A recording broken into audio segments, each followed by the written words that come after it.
was little, I thought I was a fairy. But not just any fairy, a color and nature fairy. There was one time when I was in 2nd grade when we had to write a book for school, and when everybody else was busy writing fictional stories about unicorns and dragons, I wrote a non-fiction book about colors and nature. Anyway, this video is going to talk about some times when I was with nature, either helping it out or just some nature hacks I found. I searched forever to find this stupid book, and turns out it was just in my keepsakes box, so I'm just stupid. Plants are alive. Plants need sun, water, and air to live. Once they have those ingredients, they make this sugar. They love you talking to them. Try growing a flower with these ingredients. Plants need different amounts of the ingredients listed on the first page.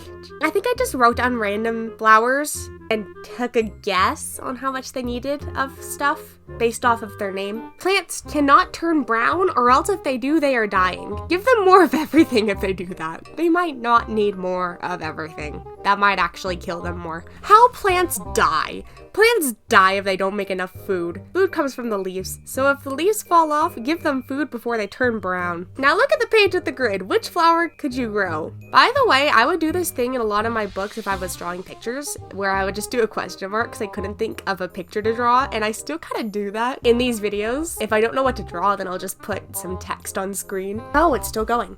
The bottom of the plant is the root. The root sucks in all the water. The water goes into the leaves, and the leaves is where the plants make the food. If you're doing, yes! We have a square-foot garden at our house, so I went specific, very specific here. If you're doing square-foot gardening, you don't need to fertilize, but if you're just gardening, you need to fertilize every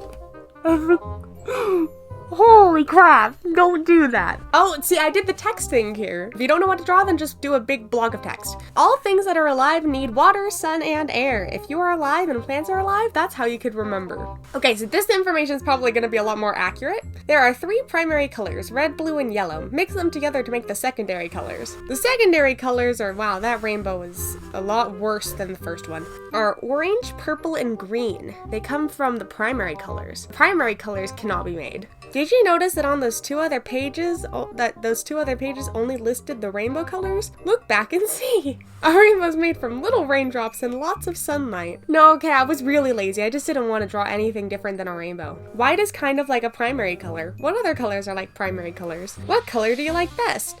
Heck yeah, comment your favorite color down below. The colors can be made. Red plus blue equals purple. Say bye. Ooh, that's depressing.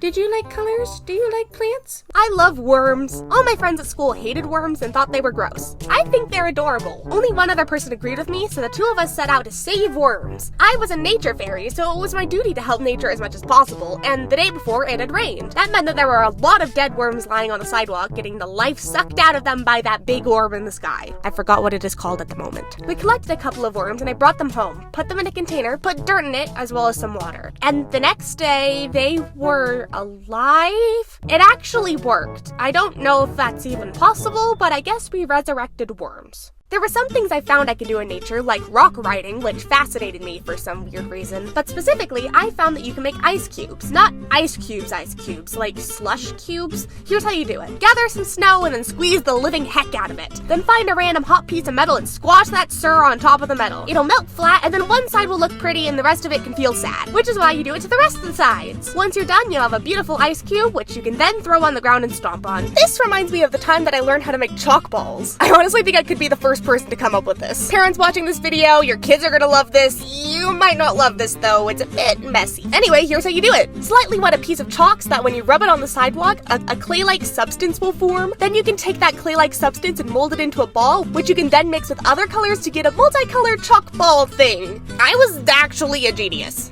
Like I said before, because I was a nature fairy, my duty was to save nature. I noticed the trees outside our house losing leaves, which obviously meant they were dying. Banana to the rescue! I grabbed my tree saving kit, which contained lip gloss.